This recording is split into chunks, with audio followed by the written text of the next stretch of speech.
G'day, Steve Morgan from Fishing Media and ABT for another Tackle Fridays. And Tackle Fridays is getting pretty big. I'm getting live guests into the studio here. Matty Fraser from Barambah. Good to see you, mate. Yeah, good to be here, Steve. And the good thing about Tackle Fridays is people bring show and tell. And Matt, you've got yourself some new baits here, some baits we've seen before but are now out and available.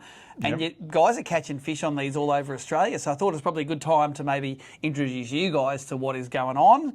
Firstly, Barambah, you started as a timber lure company. Yep. It morphed into some big cod lures, and then you worked out that those cod guys only buy one lure every 10 years. You've got to get involved with the bream guys. They'll take their crankbait out and they'll lose 5 of them a session, and that's no worries.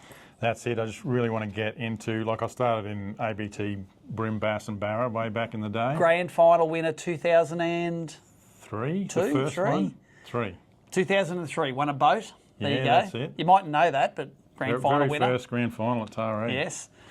Yeah, so I've sort of gone full circle, getting back into the tournament tackles. Yes. Bream, bass and barra and flatties.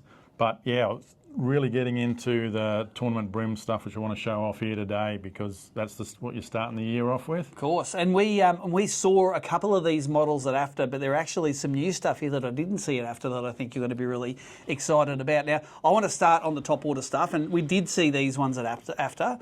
These are the top waters. They have the twin sets of assist hooks, and you may think, oh, that's terrible because the tailor's going to bite those hooks off, but you can replace these hooks. You sell replacement hooks, and they're really easy to replace. And the hookup and retention rate once you hook up on these assist hooks, of course, is second to none. Yeah, they're a fantastic long casting lure as well. They're 6.5 grams, which for that size is a great casting lure. It walks really well, and it's got a little bit of a pop to it as well, but there's got a rattle in it that's different to any other surface lure as well, and it's getting massive following on the whiting scene at the moment. So I'm really confident, that once more bream guys start fishing these, you'll be pretty impressed with them. Yeah, and look, let's face it, down at Malakuta especially, topwater has played in the past.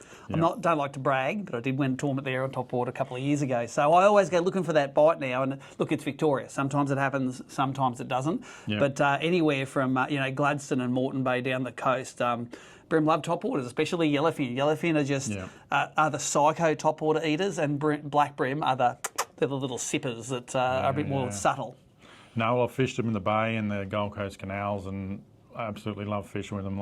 Bream are all over them, and the hookup rate's excellent, and then you don't drop them once you've got them on. So these are available now and in shops now? They're in shops. They're in at least 100 retail outlets around Australia already. So if you want to see where my stockists are, check out the Barambah Lures website. We've got all the stockists listed there. And you were telling me before that the South Australian whiting guys are nailing them on this. I bet you weren't designing this lure and going, South Australian whiting going to kick their ass. Yeah, no, well, not South Australia particularly, but I thought they would be a good thing for the whiting.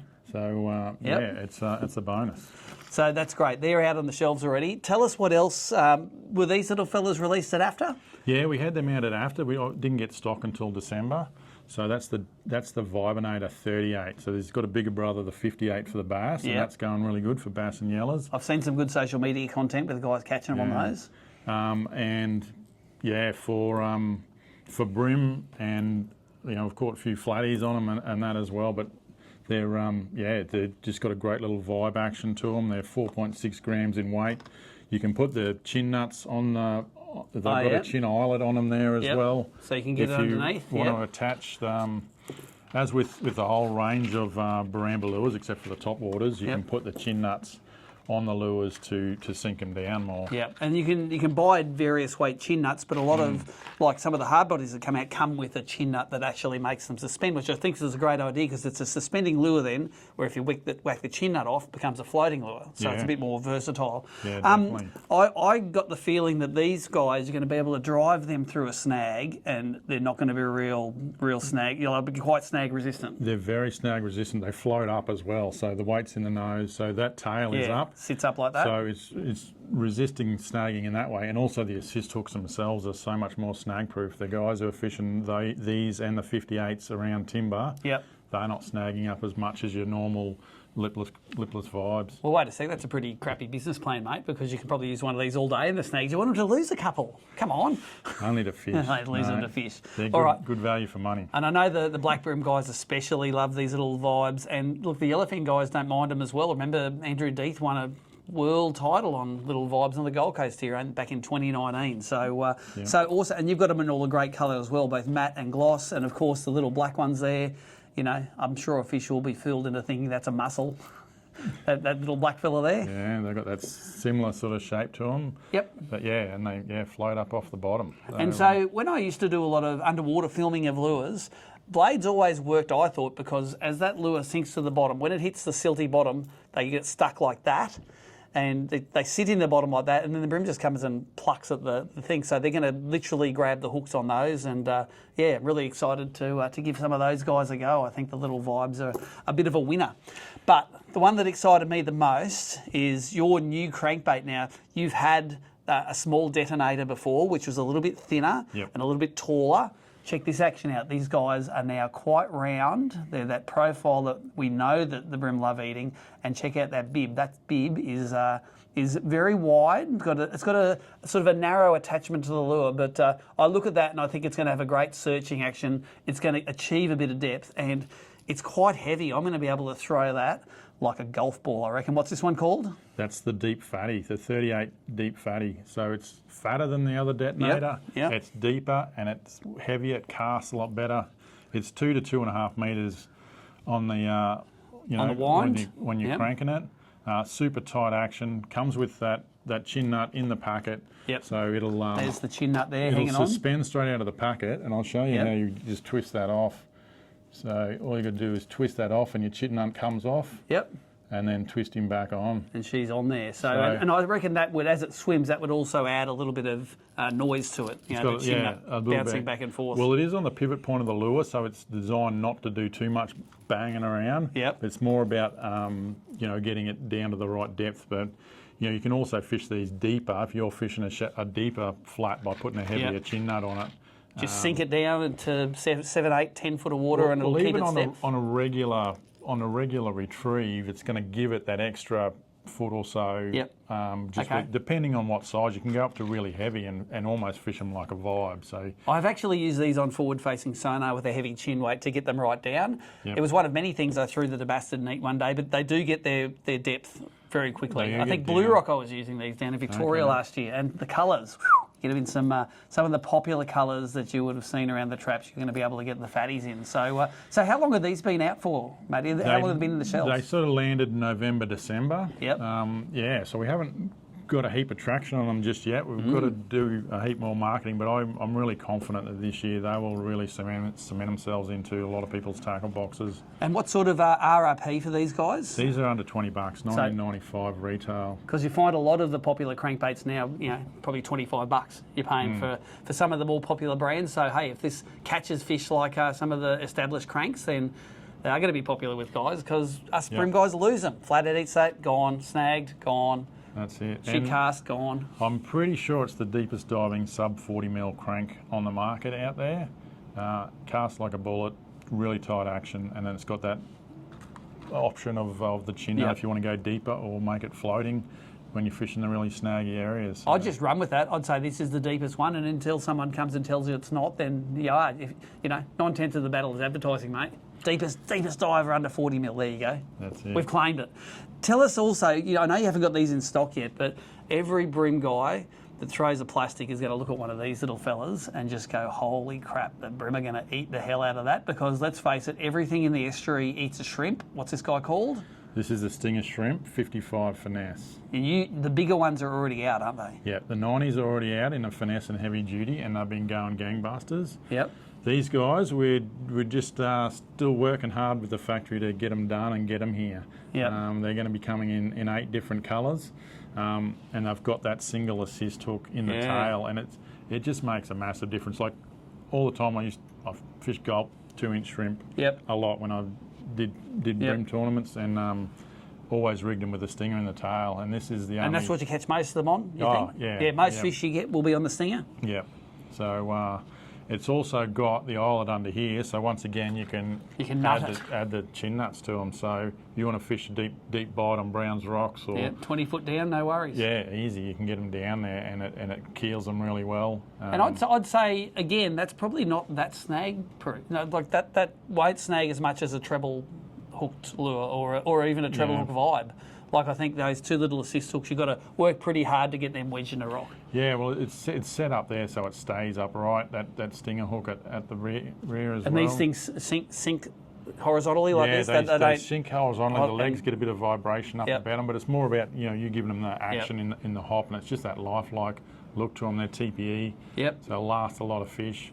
Some of the floody ones who've lasted a few sessions on the same the same lure, catching 20 odd floodies, and they're still going strong. Well, I think that's awesome, mate. You said you're going to give it a Bream red hot go, and I reckon you've got the nucleus of a whole set of baits here. Available in the big chain stores as well as independents? They're in across BCFs as well as independent stores. There you go. So it might be some secret weapons here for the first couple of events down in Victoria, or for the bream fishing on your local. Yeah, I am looking for more retailers in New South Wales and Victoria Coastal, because those guys don't know about Barambah yet. I'm well known in the cod circles, obviously. But those coastal and metropolitan stores. And if they want to get in touch with you, just go to the website. barambahLures.com. Everything's there, and we're ready to go. We're fully stocked up and everything except for stinger shrimps. Give us a couple of months, and we'll have them before that winter bite. And we'll be going well this year. Good work, mate. No one can accuse you of not having a go at it, and we'll see how these things go on the circuit this year. Boom, and just like that, Matty Fraser is out of here, but we have some more stuff to talk about this afternoon. A few little bits and pieces have turned up in the office, of course, where you're getting ready. In only less than 2 weeks, we'll be heading off to the Gippsland and the Malakuta rounds of the Dial Web Bream series for the ABT, and so there's a bit of stuff I'm getting together for that. I did grab a handful of some of the Barambahs that Matt brought in. They were great, but I've got here, and these are something that it was interesting how this happened. I found these when I was over in Japan, and then Dan and the guys from Duo in Australia got right onto them. The replacement Duo hooks, they're made specifically for the exact models of Duos, and that's written on there, but they are a fantastic replacement hook for anything that needs hooks of this size. I think, price per hook, you'll find these are some of the most affordable chemically sharpened replacement treble hooks on the market, and the guys have got onto that and brought them in. Don't know the economy of it, don't know why it works, just does. So keep an eye out for those. Those are available now in your tackle shops, some replacement hooks, and they're not just bream size, they're up into the bass sizes as well. Also got a few of the Duo assist hooks here, sometimes on the bet minnows. I like fishing the assist hooks. Usually the assist hooks in the middle and the treble at the back is the way I find is the best to do it. But I'm keen to swap it around, and if those black bream, especially with just that little sucking motion they hit it, yellowfin crash tackle it, but black bream can sometimes be a little bit fickle with the bent, so those Duo assist hooks may do the trick. And I've got a few of the split rings, of course, to try out. We saw these on the ABT live show during the week. They're good size packets. I think it looks like there's at least 20 or 25 split rings in a packet there. So I think, like the hooks, the split rings are going to be fantastic value. These ones are all that bream and bass size, so that will top up the terminal tackle box at the start of the year. Also got a little bit of a sneak peek for some products that were released at AFTA last year by Nomad Tackle. There's some really cool releases coming out from Nomad this year, and I did get a little bit of a sneak sample here of some of the products that are coming out. New size dart wings they've got coming out. These are really popular amongst the whiting guys, but different sizes so that you can pick the right dart wing for your own needs. One that I'm really excited about is the Maverick. A serious bent minnow alternative. The small Maverick has been complemented by a bigger sibling now, so you can see that's actually quite a large lure. I'm pretty sure you can still catch bream on that, but for me this will be a bass and maybe even a mulloway lure at night time. I think it's just in that bait fish size where that everything and anything eats. I love my vibrating little sinking sort of stick minnows. So that one there, that's the one of the sinking stick minnows. That no bibs, no anything. For me, scoping bass, this one is definitely going to be on the menu. The sticks is a little narrow jerkbait, you know, well at home with black bream down south, so I'm going to take a few of those down, and if I can find some shallow fish at Malakuta, maybe the jerkbaits will be a bit of a go for those guys. I do like how narrow the profile is. I reckon the hookups on those are going to be fantastic. Back into the stick minnow family, you'll find different colours and different size mad scads available now. So these ones again with that sinking little roll as they sink down. I'm going to get that fella on the water. Really love the variety of different ways you can fish the chug Norris. This is a 50 mil one here, and I reckon they are right in the hitting zone for big bream on the surface. You know, a lot of the time of this year you fish the bents or you fish the cicadas, but if you want to throw something different, I always like to have a really good variety of top waters in the boat, and of course the maxes, the swim maxes, all the genres of nomads. Vibration baits, these ones in particular are the soft ones. Bass love them, everything in the estuary loves them. It's 100% not my specialty catching fish on these vibration blade style baits, but you have to admit some of the new colours look fantastic. There's some new sizes available, and we're going to go through a lot of these nomad baits in a lot more detail as the year goes on. Looking forward to their new releases. That's it for me this afternoon on Tackle Fridays, apart from the fact I'm just going to show you some quick cutaways here of how the boat's going, getting them back together. Of course, my electric boat is up at the Bass Electric tournament this weekend with the Avatar on the back. Phil Dudgeon's taken that one up there, and hopefully he catches him a few fish. He was really keen on trying that Mercury Avatar 35E and maybe being one of the faster boats in the field. But my big boat, the Bass Cat, it's back from Yacht Armour. It looks fantastic. I've resolved the power pole move issue. I've got a whole new lower unit for that motor, which has been put on now. And I'm busy putting in a new centre console. I've had a carpeted centre console that didn't have any holes in the bottom of the cup holders that would fill with water. Got this new one, and check it out here, how snappy doodle that one is. That is a full fiberglass one, totally dried, areas for your mobile phone and all your keys and the things you need to keep dry. Cup holders with holes in the bottom, and it colour matches the boat. So the boat is within a few days of being ready to rock and or roll to Victoria. And that now is Tackle Fridays.